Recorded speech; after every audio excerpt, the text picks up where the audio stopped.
Hello everyone, KT here from Atocha Global Analytics. Today the Fed made its announcement, questionable truth of the day, our everything is fine segment, and a huge U.S. bank blames the Fed for the current banking crisis.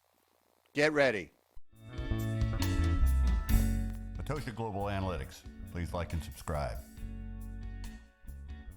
Hello again. Yes, it's Fed announcement day. They raised it another 25 points. It was much anticipated. There's probably no way they could avoid doing it. Just want to let you know, Atocha Global Analytics was created to provide insight and foresight into the street level impacts of macroeconomics, real estate and finance trends, and the policies that shape them. And there is no greater day where policies shape our economic system than Fed announcement day. Okay, well, as usual, the first thing we start with is the questionable truth of the day from the SHET files. SHET, as in somebody hurling excrement today. So the questionable truth of the day and everything is fine segment both come from the same news story, which is about, of course, the Fed announcement. First, the questionable truth of the day. The quote from the Fed: "The U.S. banking is sound and resilient." That sentence says it all. Of course, it's a very questionable truth when they just created a $2 trillion facility. That's a $2 trillion facility in order to deal with potential stresses in the banking system because everything is fine. Is that a questionable truth? You be the judge. And now the everything is fine segment.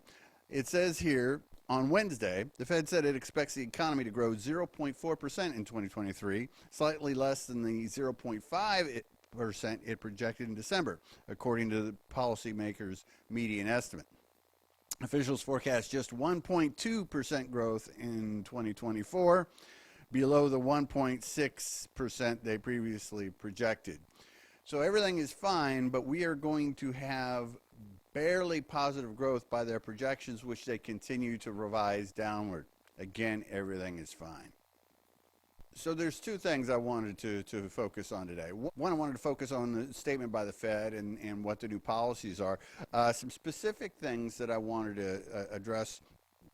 The Fed's preferred measure of inflation, of annual inflation, is expected to decline from 5.4% in January to 3.3% by year end. Now, just yesterday I covered a news story where they said that if we were using the same algorithm now that it had been used back in the 1980s, 6.8% from December 2021 would have been the equivalent of 13 some percent. So the 5.4% or the 3.3% noted in that sentence, you can take that with a grain of salt. All right, so 5.4 in January to 3.3% by year end, above the earlier estimate of 3.1. So they actually raised that. Inflation is projected to drop to 2.5% next year.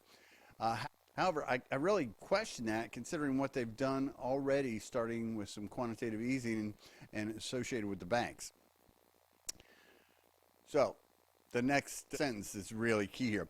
Many economists are less sanguine and expect the Fed rate increases, along with banking troubles, to spark a recession this year.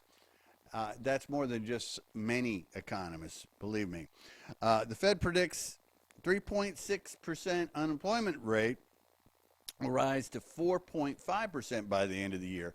So they create the problem and then they destroy the demand, destroy our labor market in order to correct the problem they caused. Continuing on. Against that backdrop, a Fed pause likely would have bolstered stocks and lowered corporate borrowing costs, juicing an economy that officials have been trying to weaken to dampen inflation.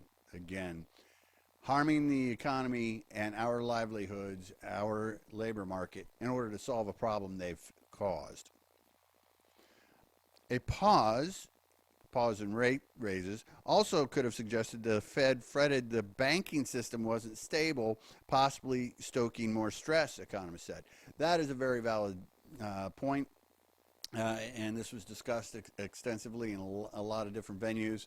The likelihood, had the Fed decided to pause, the likelihood would be that it would be interpreted as a sign of concern over the banking sector after the recent failures of SVB, Signature Bank, and the ongoing issues with First Republic and Credit Suisse.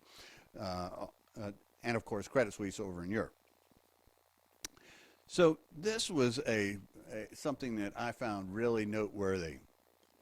I'm sure everyone's heard the name Goldman Sachs. Well, here you go.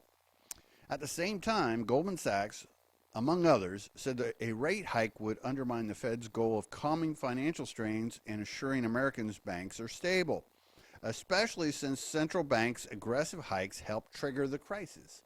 So right there, Goldman Sachs just pinned the blame for the banking crisis on the Federal Reserve. That's not rocket science, but it's nice to hear a notable institution actually point the finger at the Fed.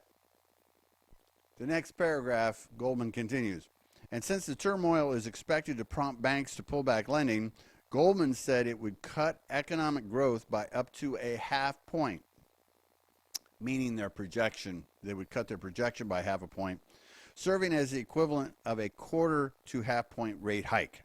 That would give the Fed breathing room to stay on the sidelines and monitor lingering fallout from the crisis.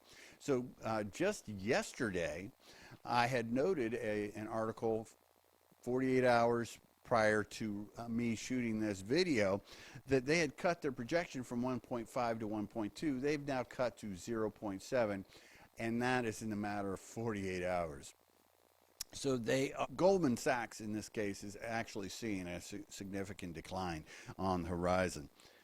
And many of our banks, of course, having unrealized liabilities right now. I wanted to focus on how the Fed's increasing the Fed funds rate has impacted asset markets. The asset markets, whether it be bonds, real estate, and I actually decided to cover both. So let's go over that. So here we go. We have three different interest rates, 2.75, 6.75, and 7%. Each mortgage is for $300,000 on a 30-year term. You can see that the mortgage payment ranges from $1,224.72 to $1,995.91. In the course of 2 years, you see that indicates a change of about 36.41%. And by the middle of this year, that should be about 38.64% should we hit the 7% mark. Here we have the basic bond pricing formula. You can see based on today's coupon rate for a $1,000 10-year Treasury bond, the bond price is $694.95. Go back 3 years, you can see that at that time, the bond price, based on the bond price formula, was $912.41. That's a difference of $217, or on a percentage basis, nearly 24%. Assets on these bank books from 3 years ago have declined as much as 24% based on that simple comparison. Of course, as of today, something that was purchased 3 years ago only has 7 years remaining. So that's not necessarily trying to determine what today's price would be on a 3-year-old bond. It's just showing you the contrast between what the bond price would be in getting in a time machine going back 3 years or today for the same asset. Call it an apples to apples comparison. Based on these sorts of declines in value, which aren't adjusted for inflation, you can certainly see that the projections for a 30% correction in the real estate market, in the housing market, is very realistic.